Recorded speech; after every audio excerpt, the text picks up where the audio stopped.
Welcome to ATB TV. I'm Darren Dance here with Shona Drechsler. Today we're in Collins Street at the premises of CrownBet. So this is our suited up version, Shona. Yeah, of we're ATB. professional today. Isn't it? Yeah. Well, without any further ado, let's go through and let's have a look at what happened last week. Yeah, so last Friday night at Cranbourne we had La Passe finish third. Wasn't that a great run? Got back, got stuck in traffic, had to change direction, flew home to run third. She's still my one to follow. Yeah, and she was on a firmer surface, so coming in the next start will be a bit softer and she'll probably go one better, I reckon, or two better. Ready to win. Yep. Saturday at Moonee Valley we had Lucky on Barefoot, finished 7th. Yeah, it wasn't a bad run. Probably the valley, just tight, didn't get any room. Was close up, only got beat about 2.5 lengths. Yeah. Run was serviceable and just needs probably to get on a bigger track, and he's a hard horse to place because of his rating, so he's in good form and he's going well. Counterridge finished 9th at Chester in the UK. Terrible run, didn't handle the track. Glad she's in the July sale. Lyndon Doom finished 6th at Ballarat on Sunday. Thought she was going to win on the corner, but it was a heavy track and the jockey said she spun her wheels and couldn't get a grip, so I brought her home to the paddock yesterday. Yep, Short Espresso at Hamilton finished 2nd. Yeah, it was a really good run. That was a really good field actually. If you did watch the race, the first 3 horses beat the rest by about 5 or 6 lengths. They're all quality horses. The winner had actually won in town. So running second to it's no disgrace, and Short Espresso is going well, and he's ready to win again on a wet track anywhere. Yep. Probably warnable. Manatrust finished 3rd. Much better run. Much better. For a horse that just wasn't going any good. 2 bad runs at Cranbourne, bad run at Ballarat. Appreciated the wet ground at Hamilton, and I thought Dean rode him really well. Showed some initiative, stuck to the fence, and I just love the way he stuck his head out on the line. And I think, you know, he probably doesn't handle it that wet, but maybe just a little bit further on a firmer surface. He's ready to get the money. Yep. Abasso yesterday finished 3rd at Warwick Farm. Was that a certainty beaten? I think so. It Got was. too far back. Too far back. Yeah. Well, look, he drew wide, he goes back, he swooped around and must have been 10 wide on the bend, made up 5 to 6 lengths on a slow track. That run was full of merit. He's a naughty boy in the barriers though, isn't he? He's raring and carrying on. He was lucky to go in this time where he was not very happy. But hard in your mouth stuff. Yeah. Like, he continues to get too far back though. I want to see him a bit more even positive. over a mile you think he'd be closer, but I think if he draws a better gate, he doesn't handle it real wet. And look, he's ready to win. Yep.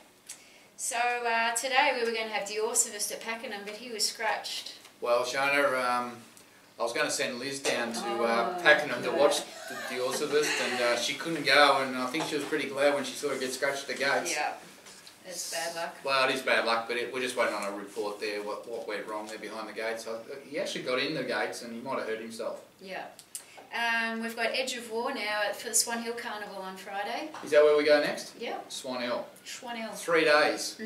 What a great carnival. I'm not going. Me either. Right, who's running first? Edge of War. He was disappointing last start, but Darren wouldn't be taking him all the way to Swan Hill for no reason. He can gallop on his day and probably get back on that better surface than he had at Warrnambool, where he just didn't fire. And he's got to be an each-way show. Yep. Saturday at Swan Hill, Supplements. Well, Supplements is quite a nice horse, isn't she?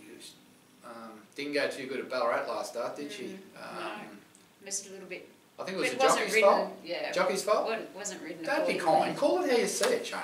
No, I'm It was a shit not ride, talking let's be through my honest. pocket. Look, he's a great rider. Yeah, he We got love that him. one wrong. But that day, I think he was thinking about dinner. I think his brain was frozen. It was cold. Yeah, she's got to be improved by that. She loves the wet, and the wetter the better. On Sunday at Swan Hill, we've got one of my favourites going around, Falago. Falago, yeah, he's in great form, isn't he, since he joined the Darren Weir stable. My one to follow. Well, if you like picking odds on horses, go all you like. I'll take the bid odds ones, but look, he really, with even luck, I haven't looked at the field, but gee, they'd want to be a good horse to beat him. Yeah. He's flying. Eden Hope. Eden Hope. Has anyone ever been to Eden Hope? I don't even. Do you know where it is? No. Have you been there? No. I hope to. Not to. No. I wouldn't mind going to Eden Hope. Yeah. I wonder how far it is. I think it's 4 hours from home. Right. I'm thinking about it. Well, we've got Royal Fantasy. Yeah, I love that filly. Matthew Williams trains. Last time in, she was immature, doing everything wrong. She still managed to run second. Well, now I'll tell you what, her trial the other day, I don't know if you watched it, but it was pretty good. And she's drawn well. Yes. So I'm thinking she's going to be on the money. She won't run if it's firm, but if it's run affected, she'll be there. Already like her? Drawn off the track? Yeah. I'd be surprised if she starts from 15, but she's trialled up pretty good too, but certainly wouldn't recommend we run her from 15. Yep. My obsession on Monday at Mornington. Pretty good long row filly. Placed in town last time and a multiple winner. Look, her work's been good, and Mornington on Monday, it'll probably be pretty wet down there. She'd have to be some hope first up. Yep. And on Wednesday, we've got a transferred Sandown meeting at Flemington with La Passe nominated. Ooh, look out. Keep that rain coming. Yes. And La Passe. On that nice big track. With She's got to be at least 8 to 1 there, hasn't she? She's going to be a good price. Yeah. Looking forward to that. And then nothing to the weekend? No, that's it. Well, who's coming up? Girls Say? Girls Say. Toowoomba. Esprit de Sol. Esprit de Sol, where's he going? Geelong. Geelong. And West Shore's probably going to Rose Hill. Rose Hill, and I heard a Remy, you might be going. I might be going. I might have a Basso to cheer home as well. Yeah, we're going to buy you a one-way ticket. Excellent. You can hitchhike home with a truckie if you can get one to stop and pick you up. Right. So, one to follow for the week? I'll go for Largo. Good on you. Good on you. Good on you. Odds on. Exciting news today, Shona. RVL. Yes, a boost to prize money. Big boost to the prize money. For the owners and Shona's going to put the link of that press conference on our newsletter.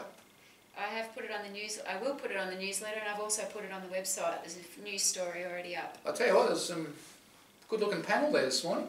Was there? I didn't get to see it, unfortunately. Yeah, Bernard Saundry. Yeah. Greg Carpenter.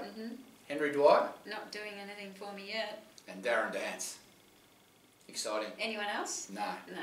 It was good news. $16.5 million extra going into racing in Victoria, and the majority of that money going into country racing. So 11.12 into country racing. How good's that? Congratulations to RVL on country racing and everyone involved.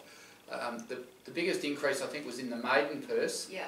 And let's be honest, every horse has to win a maiden or needs to try and win a maiden. Yeah. So that's great. Yeah. And I'm also happy with the redistribution of the money, where more money is going to be paid down the line, because as you all know, when we're taking horses to country tracks, whether it be Horsham or Swan Hill, Cranbourne, we're all getting charged float fees, race day attendance fees. So, you know, if you don't run top 4, you're going to make a loss. But with this, it's certainly going to put a little bit more money back in our pockets for those unplaced runners. So, not that we want too many of them, Shona. No, definitely not. But we're still sitting on 45% of our runners running top 3. Is that right? 53 winners so far. 53 winners? Yeah. And 45% top 3. Yes. That's great. Well, any other news from you? No. We were going to do it. I never went fishing. We haven't been fishing yet, basically because the rivers are frozen and we can't get a line in. Yeah. But I'm thinking about taking you to the aquarium and giving you a free dive with the sharks. Beautiful. That might be a gift, eh? Yeah, okay. We're sitting here waiting for Michael Liston at CrownBet. He was going to join us. Yeah. But Camera shy. He's been in makeup for 25 minutes and he hasn't come out. So we will get him on. We'll get him on soon. Yeah. Michael Liston from CrownBet. He's one of the great affiliate managers, one of the great punters of Australia, racehorse owner. Yeah. He's done it all. Yeah. He's been in the game a long time. So if we had more time, we'd hang around and get him out of makeup, but we'll just have to wait for another day. Yeah. All right, that's a wrap. Yeah. I'm Darren Dance from ATB. Here with Shona Drechsler, who you might see in Sydney the weekend after next. Cheers.